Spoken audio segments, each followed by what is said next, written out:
Ayun na mga Becky Monstrong, kesang na naman si Becky Mon.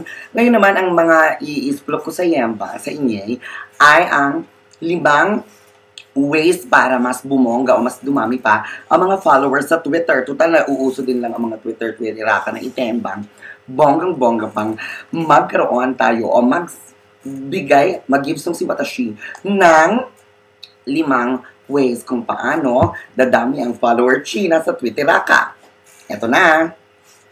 Sa 5th spot, para dumami pa ang mga followers mo sa Twitteraka, ganito. Gumamit kayo ng mga picturaka o pictures, profile pictures, or default photos ng mga hot guys or hot girls na talaga namang akalain ng mga tao na kaye. Preferably isang girl na pasweet, na malaking bubelya, o kaya naman isang guy na hotness, na maraming abs chicken, din borde, ganyan, o kaya bortang-borta, na otoko, o kaya havay na havay ang best luck, ganyan. Kinabukasan sigurado mga 20,000 na yung followers nyo. Lahat doon, mga uma-aura lang. Diba? Maraming ganyan sa Twitter, yung mga nagpapanggap lang, hindi naman sila, diba? Top 5. Top 4. O, pang-kyopat. Mag-follow ka ng bonggang-bonggang mga otauchi, kahit sino na lang i-follow mo. Pagka-follow mo, pilitin mo silang i-follow ka. Maraming ganon, yung mga pilita corales lang mag-follow back ka.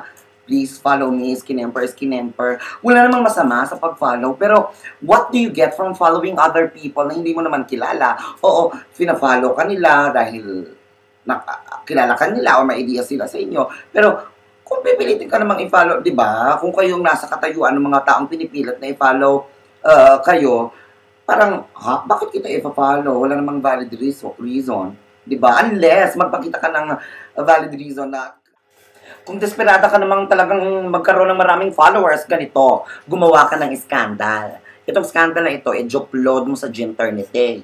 Pagkalat ng video mo na nagkikemerot kayo, makikajugjugan portion ka dyan, chi, o may mga kinemerot marurot.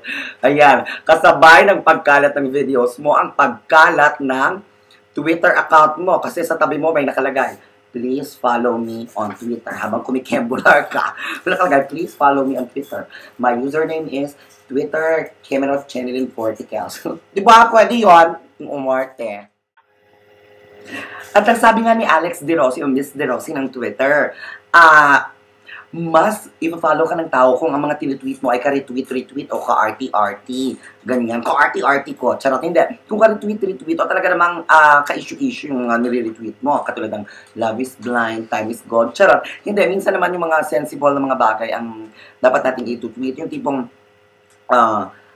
kapupulutan ng aral ng mga followers natin, or yung mga bagay na makaka-interest sa kanila, minsan mga trivia na hindi nila alam, minsan nakakatawang mga istorya na pwede natin pagkasyahin sa konting mga salita na pwede natin i-kemerot sa mga Twitteraka na yan. At pwede rin natin gawin